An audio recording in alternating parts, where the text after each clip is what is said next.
안녕하세요. 안녕하세요. 베리타스에서 자료해설 강의하는 윤진원입니다. 자, 오늘 드디어 종강일입니다. 제가 어제 말씀드린 대로 오늘 기출 분석 방법에 대해서 수업 전에 앞서서 좀 설명을 드리고, 그리고 이제 복습 플랜 어떻게 남은 이제 기간 동안 자료 해석을 학습하시면 좋을지 제가 플랜을 좀 설명해 드리고 안내를 해 드리도록 하겠습니다. 자, 일단은 먼저 자료 해석을 이제 기출 분석하는 게 여러분들의 종강 이후에 가장 중요한 일이 될 텐데요. 기출 분석은 그냥 단순히 문제를 풀고 맞췄다 틀렸다를 확인하는 과정을 뜻하는 건 아닙니다. 왜냐하면 기출 분석을 한다는 건 기출은 결국 여러분들이 내년 시험장 가시면 못 봤던 문제들이 나올 거예요. 그러면 그 못 봤던 문제들이 내가 이전에 풀어본 문제 중에 어떤 원리 그리고 어떤 출제 포인트를 그대로 담고 있는지를 확인할 수 있어야 여러분들이 그 문제를 마치 예전에 풀었던 것처럼 내가 알고 있는 문제처럼 잘 풀어낼 수 있겠죠. 그래야 당연히 고득점이 생기는 걸 테고요. 그래서 여러분들이 단순히 기출을 몇 번 풀었다에 지금부터 방점을 찍지 마시고, 내가 기출을 한 번 봤더라도 기출을 출제 포인트까지 명확하게 확실히 다 뜯어봤다라고 할 수 있을 정도로, 그래서 이 기출 문제에서는 내가 더 이상 건질 게 없어, 내가 두 번, 세 번 풀어볼 필요 없어 라고 생각을 할 수 있을 정도로 완벽하게 좀 정리를 해놓으시는 기간이 필요하겠습니다. 자, 그래서 일단은 제가 자료 해석 기출 분석을 어떻게 해야 되는지를 좀 설명해 드리도록 할게요. 자, 문제 예시를 하나 가져왔는데 가장 우리가 많이 볼 수 있는 기본적인 형태죠. 자, 보면은 발문이 있고 옳지 않은 것을 고른 거고 자료가 있고요. 그리고 밑에 보기가 있습니다. 자, 그러면 여러분들이 보통 기출 분석을 잘못하면 그냥 풀어버리고 틀린 거, 예를 들어서 내가 디귿을 잘못 풀었어요. 그럼 디귿을 왜 잘못 풀었는지 그냥 간단하게 쓰고 넘어갑니다. 근데 이건 기출 분석이 아니에요. 자, 기출 분석하는 방법에 대해서 알려드리겠습니다. 자, 총 3단계로 나눌 건데요. 첫 번째, 우리는 요 기출 분석에서 반드시 먼저 해야 되는 게 있는데 뭐냐? 너무 두껍네요. 잠시만요. 자, 첫 번째, 자료의 특성을 정리를 해주셔야 됩니다. 자료의 특성. 이 자료의 특성은 뭐냐면 이 자료의 표가 가지고 있는 구조적인 어떤 특징, 그리고 이 단위가 가지고 있는 어떤 구조적인 특징, 이런 것들을 기본으로 해서 문제가 출발이 되는 거죠. 자, 첫 번째 보겠습니다. 이 자료는 어떤 특징을 가지고 있을까? 자, 이 자료는 2009년에서 2011년까지 있는 무슨 자료이다? 시계열 자료이다. 이 시계열 자료라는 걸 통해서 우리는 어떤 출제가 예상됩니까? 이 수치의 변화에 대한 출제를 예상할 수가 있겠죠? 그러면 이 수치가 증가를 했다든지 감소를 했다든지 혹은 증가율과 감소율, 증가폭, 감소폭을 물어줄 수 있는 기본적인 포인트가 될 거고요.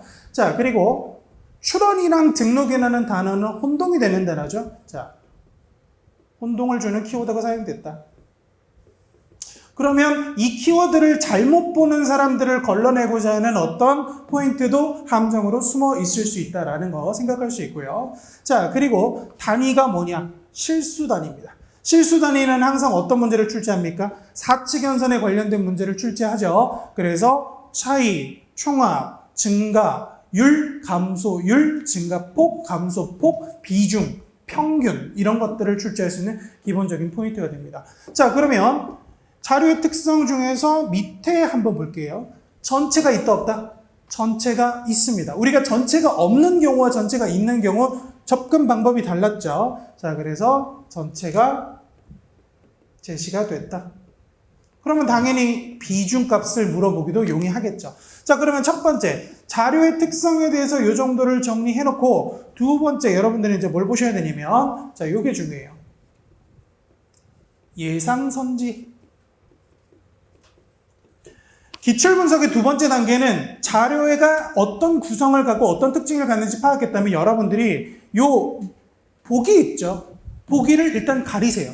보기를 가리고 내가 만약에 출제자라면 이 표를 보고 어떤 포인트를 출제할 수 있을까를 한번 끄집어내 보는 거예요. 그러면 여러분들이 이거를 나중에 뭐랑 비교를 해볼 거냐면 실제 선지랑 비교를 해보면 됩니다. 그러면 여러분들이 생각한 선지와 이 실제 선지가 유사하면 유사할수록 여러분들의 시각과 관점이 출제자와 유사해진다는 거죠. 그러면 당연히 문제를 푸는 것도 훨씬 더 수월해질 겁니다.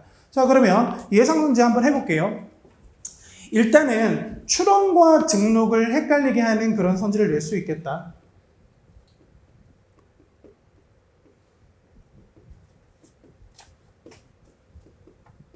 예를 들어서 2009년에 출원 건수가 두 번째로 많은 애는 2011년에 등록 건수가 두 번째로 많다. 이렇게 되면 당연히 출원으로 하는 사람이 있고 등록으로 하는 사람이 있겠죠. 그래서 여기서는 출원과 등록을 구분하는 게 중요한 포인트가 될 수도 있겠다. 자, 이런 거 하나 끄집어낼 수 있겠고요. 자, 그리고 아까 시계열 자료라고 했으니까 시계열 자료에서는 항상 뭐를 낼 수 있다? 변화를 낼 수 있겠다. 자, 이 변화는 가로 방향의 변화가 있겠죠. 가로 방향의 변화. 자, 그러면 출원의 증감, 그리고 증가폭, 감소폭, 증가율, 그리고 감소율. 이런 것들을 낼 수 있겠죠. 자, 그리고 이제 변화를 물었다면 우리가 이번에는 세로 방향의 내용을 한번 보도록 하겠습니다. 자, 세로 방향은 변화는 아니죠. 같은 시계열 안에서의 어떤 비중 등을 판단할 수 있는 내용이 나올 수 있는데, 자, 첫 번째 비중. 전체가 주어졌으니까 전체에서 몇 퍼센트인지를 물어보기 굉장히 용이하죠. 자, 그리고 어떤 특정 항목을 모아서 총합을 묻는다든지, 어떤 항목과 어떤 항목의 차이를 묻는다든지, 상위 5개 혹은 상위 3개 항목의 평균을 묻는다든지, 이런 연산도 충분히 출제가 될 수 있겠죠. 자, 그래서 여러분들이 이 간단한 표에서도 내가 생각했을 때 이런 출원 등록을 혼동시키는 선지이거나 아니면 변화에서 가로 방향 그리고 세로 방향의 연산 이런 것들을 물어볼 수 있겠다. 그러면 당연히 이런 것들 이외에 여러분들 시간 소모형으로 뭐가 나올 수 있습니까? 단순 확인, 증감 방향, 카운팅, 이런 것들도 충분히 낼 수 있겠죠. 그러니까 보기를 보기 전에 우리가 미리 예상을 해보고 가는 거예요. 그러면 내 생각에는 내가 출제자라면 이런 것들을 끄집어낼 수 있겠구나 하고 이제 세 번째 어디로 갑니까? 선지 대조 앤 풀이 방법 정리. 보기 보세요. 2009년에서 2011년 동안 출원 건수와 등록 건수가 모두 매년 증가한 기술 분야는 없다. 아까 우리가 끄집어낸 선지죠. 그래서 노가다 시키는 선지 또 나왔네. 근데 어디 나왔어요? 기억에 나왔죠. 자, 그래서 우리가 기억에서는 노가다성 선지다. 그래서 시간 소모가 크니까 스킵한다. 이런 것들을 일반화해서 정리를 해두자는 거죠. 자, 니은 볼게요. 2016년에 전년 대비 출원 건수가 감소한 기술 분야생, 2011년 전년 대비 등록 건수도 감소했다. 자, 니은 뭡니까? 키워드의 혼동을 활용했다. 그러면 당연히 이 키워드의 혼동을 활용했을 때 우리가 어떤 부분, 자, 키워드의 체크를 하고 문제를 풀겠다. 이런 식으로 구체적인 결론을 적어두시면 좋겠죠. 자, 그리고 디귿 볼게요.